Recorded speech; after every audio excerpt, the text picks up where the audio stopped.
Só que o nosso parque de supercomputadores tem máquinas que estão muito longe do topo. A que está mais próximo ali da beirada é, é o Pégaso da Petrobras, que está na posição 56. Só que ainda assim, o poder de processamento dele é menos de 1% dos 5 primeiros. Como que o Brasil pretende ter um computador tão potente assim se a gente está tão longe do topo? Na verdade, nós vamos aprimorar a nossa capacidade instalada. E a escolha que a gente está fazendo, porque ele é quem está mais próximo, é o Santos Dumont, o LNCC, o Laboratório Nacional de Ciência da Computação, que fica em Petrópolis, porque, como você bem já citou, Elton, primeiro é o Pégaso, o de mais alta capacidade, né? Alto desempenho. Nós temos também o Sematec, que é relevante. O próprio INPE, nós acabamos de fazer um investimento para o Instituto Nacional de Pesquisas Espaciais, porque ele tem uma função e uma missão de acompanhamento, do monitoramento do desmatamento da Amazônia, do clima, né, da meteorologia. Aliás, ultimamente, muito mais focado no monitoramento do desmatamento. Nós vamos fazer também desenvolver um satélite geoestacionário que está nos planos, e por isso mesmo ele teve que aumentar a sua capacidade. É isso que vai acontecer no LNCC. Mas nós temos, na iniciativa privada também, já sendo desenvolvida essa linguagem, LLM em português. Eu já fui apresentada aqui pela empresa Wide Labs, que já está desenvolvendo numa parceria que eles realizaram com duas empresas que forneceram insumos de infraestrutura.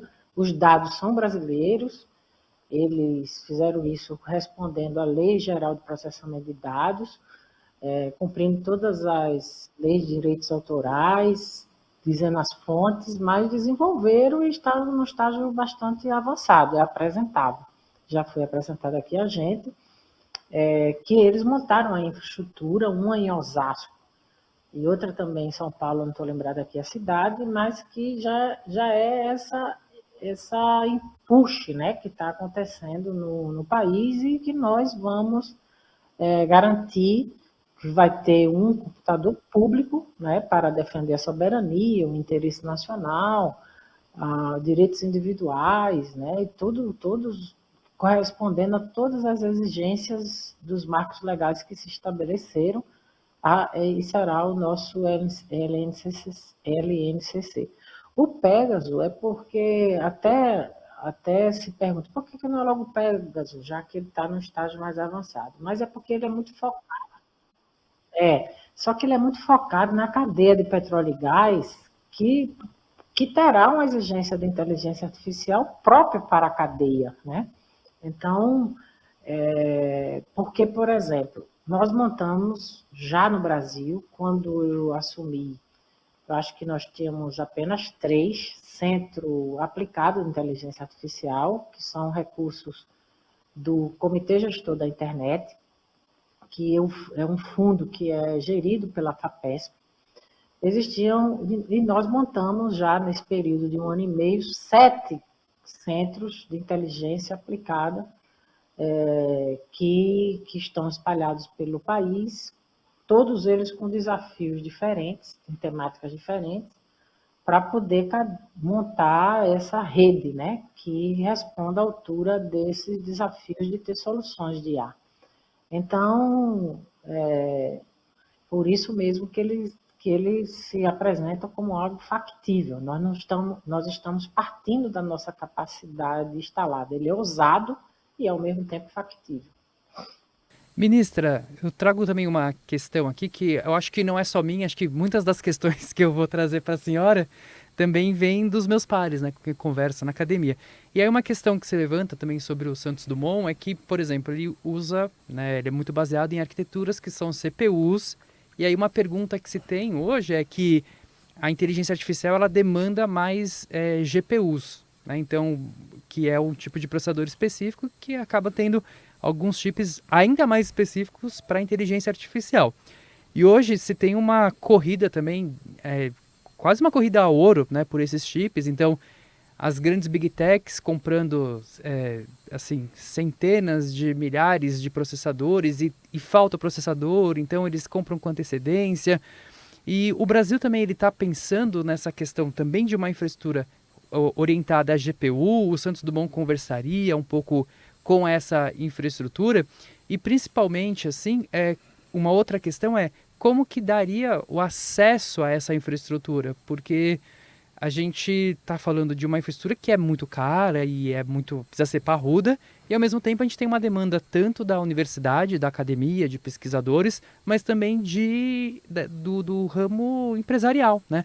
Desde empresas mais consolidadas como também startups, né? Então, pensando assim numa estratégia desse fortalecimento desse parque de infraestrutura, tem outras estratégias também orientadas para isso, então fomento para que as empresas ampliem o seu parque, não dependam tanto da nuvem, das big techs, e se também vai ter uma infraestrutura focada em GPU pública que vai poder ser usado tanto pelas universidades, mas também, por exemplo, que tem algum edital de uso por startups, algo nesse sentido. Sim, sim, isso tudo também está previsto, Diogo, no nosso plano. Tanto startups como como nuvem, né? Nuvem soberana. Na verdade, nuvem soberana a gente já tem no DataPrev, no nosso SERPRO, mas elas não têm a capacidade de armazenamento e a altura da quantidade de dados que a gente tem no próprio sistema público, que inclusive é uma das prioridades do presidente Lula. É a gente integrar essas informações, DataSUS, com CAD único, com o Ministério do Trabalho, com as matrículas do MEC, fazer uma verdadeira integração para poder melhorar a nossa capacidade de planejamento e de tomada de decisão. Então, imposto de renda, Receita Federal, muita coisa serve para a DataPrev, que é um verdadeiro patrimônio. A Embrapa, que também tem um conjunto de dados especialíssimos sobre o diagnóstico e as soluções que esse centro de excelência produziu ao longo do tempo para que a gente fosse essa potência na produção agrícola e pecuária brasileira, em particular agrícola, né? E isso só vai ser possível se a gente tiver essa nuvem soberana. Então, nós vamos investir mais de 700 milhões de reais nos computadores já públicos, né, do DataPrev e SERPRO, para poder ter uma nuvem soberana. Esse aspecto que você fala de insumos, né, seja GPU, seja chips, seja os microprocessadores, não está no nosso radar também de preocupação. Para você ter uma ideia, para a gente realizar isso em 5 anos, pela corrida que por esses insumos, que estão muito concentrados em poucos fornecedores, uma dessas empresas mais importantes do mundo que fornecem esses insumos, nós vamos receber no Brasil. Já está, inclusive, agendada a visita deles, eles vêm no Brasil e nós vamos querer entrar na fila. E, se possível, furar a fila. E a gente está falando de que empresa? Como é o nome É o Net... É a empresa mais... Eu estou esquecida agora aqui o nome dela. É a empresa mais potente nessa área de insumos, né? Que ela, É a NVIDIA, ministra? Essa mesmo. NVIDIA. Exatamente. Uhum. Exatamente. Nós vamos recebê-los aqui. Ah, bom saber. Bom saber. Ministra, nuvem soberana é um nome muito bom, hein? Parabéns a quem inventou isso. Mas, ampliar a capacidade de processamento significa também ampliar o consumo de eletricidade e água que os data centers, onde a nuvem soberana e outras nuvens demandam muito. E o plano de IA do Brasil pretende incentivar o uso de energia renovável. Mas para a gente não ficou muito claro como que isso vai funcionar. Como que vai ser na prática? É que nós vamos espalhar data centers, porque eles é quem vão poder fazer o armazenamento desses dados, né, no Brasil todo. E também porque ajuda a criar as cadeias produtivas de maneira mais capilarizada no Brasil, para não ter a concentração e desigualdade regional, que é uma das variáveis que a gente procura enfrentar aqui na política pública de ciência e tecnologia, até em tudo que é política pública. Então, vai ter mais vantagem competitiva as regiões que são matrizes da produção energética brasileira, de eólica, de parques solares, das hidroelétricas, porque isso reduz custo nas linhas de transmissão. Por exemplo, tem soluções no mundo afora que, por não ter a matriz renovável e limpa que o Brasil tem, eles acabaram multiplicando muito os reatores nucleares para a produção de energia nuclear, para abastecer os equipamentos de processamento para inteligência artificial. Então, a gente tem 5 linhas de financiamento para apoio a 42 projetos em 5 anos. Quer dizer, não estamos só anunciando, mas nós estamos apresentando os caminhos objetivos, né? Ou seja, não é treino, é jogo de verdade, né? Para abrir aí um processo objetivo de garantir que essas fontes renováveis sirvam, seja para resfriar os equipamentos, né? Seja para garantir que a energia sustentável e eficiente seja a fonte decidida, que vai fornecer aquela energia para aqueles equipamentos. Então, o orçamento é de R$500 bilhão, né, em 5 anos, e são recursos não reembolsáveis do nosso Fundo Nacional de Ciência e Tecnologia. Então, é para valer. Ministra, e aí você falou assim dessa questão dos data centers distribuídos, né? E também dessas linhas de financiamento. E isso se aplica tanto para data centers de órgãos públicos, mas também da iniciativa privada também? Ou é algo mais concentrado, por exemplo, para nessa nuvem soberana, focando mais para os órgãos públicos? Não, a nuvem soberana, os investimentos é para os órgãos públicos. Esses 700 milhões é para Dataprev e Serpa. Mas essa do fornecimento da energia, ela é mais abrangente. Ela serve para aceleração de startups especializadas em ar. Ela vai estar mais aberta, né, para processar dados de várias fontes. Então, ela prevê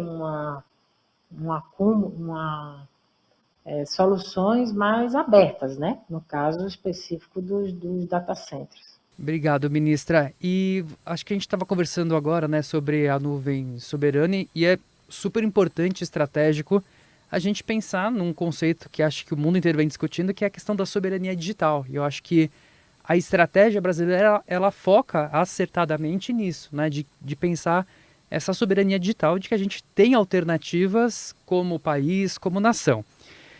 Mas eu tenho uma questão que eu li bastante, em detalhes, assim, com atenção, o plano, e quando se fala em cooperação internacional, se fala bastante, por exemplo, do Brasil com papel de protagonista, ajudando outros países, né, do sul global, da América do Sul, ou até mesmo da África, né, então compartilhando infraestrutura, conjunto de dados, o que é perfeitamente aceitável, né? Mas aí tem uma questão, né? No plano ele não cita essa parceria com quem está na frente. E a pergunta não é estratégico também pensar nessa cooperação com quem está liderando a corrida?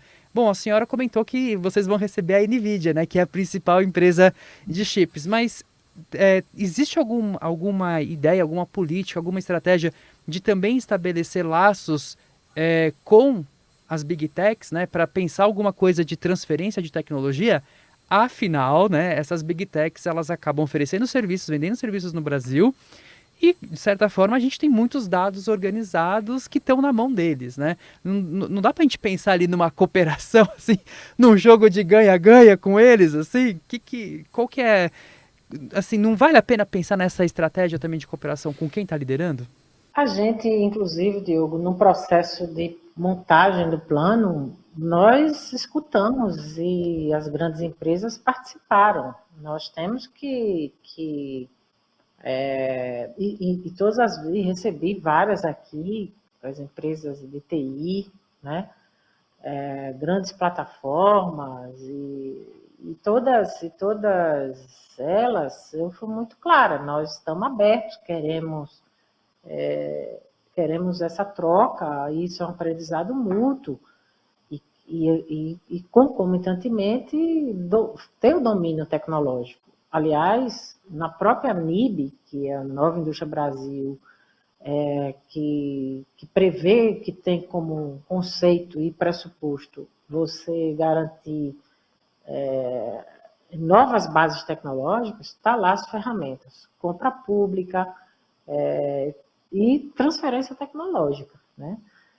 Defesa do conteúdo local, mais transferência tecnológica, porque é através da transferência tecnológica que você domina também a tecnologia.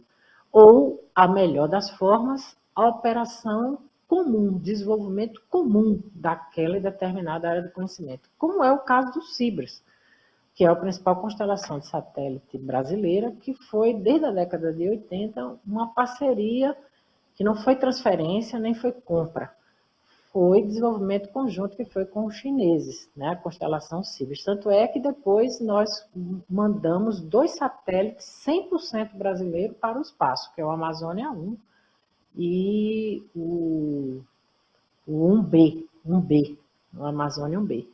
São, então,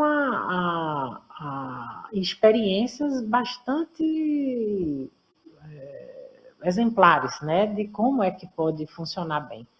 Então, não é diferente nesse caso. Para você ter uma ideia, uma semana antes de a gente anunciar o plano na Conferência Nacional de Ciência e Tecnologia, nós recebemos a organização social que é responsável pelo supercomputador da Espanha, né, que fica em Barcelona. E aqui nós assinamos um memorando de cooperação exatamente para beber na fonte desse acúmulo, né? Então, isso é o caminho pelo qual o caminho que nós vamos percorrer, inspirado em experiências já positivas no Brasil desse tipo de cooperação, que ela possibilite desenvolvimento comum ou transferência e que, ao fim e ao cabo, tenha como resultante o domínio tecnológico. Esse é o caminho que a gente está garantindo para poder estabelecer essas relações com o que há de mais avançado no mundo em inteligência artificial. Ô, ministra, quando a gente fala de inteligência artificial e a gente pensa nas empresas que estão nessa dianteira dessa corrida, a gente está falando das empresas mais poderosas do mundo, inclusive em capital financeiro. A gente está falando de Google, Amazon, Microsoft e outras. Qual é o argumento do Brasil para que essas empresas que ganham muito dinheiro com a propriedade intelectual das inteligências artificiais que elas têm, para que elas cooperem com o país e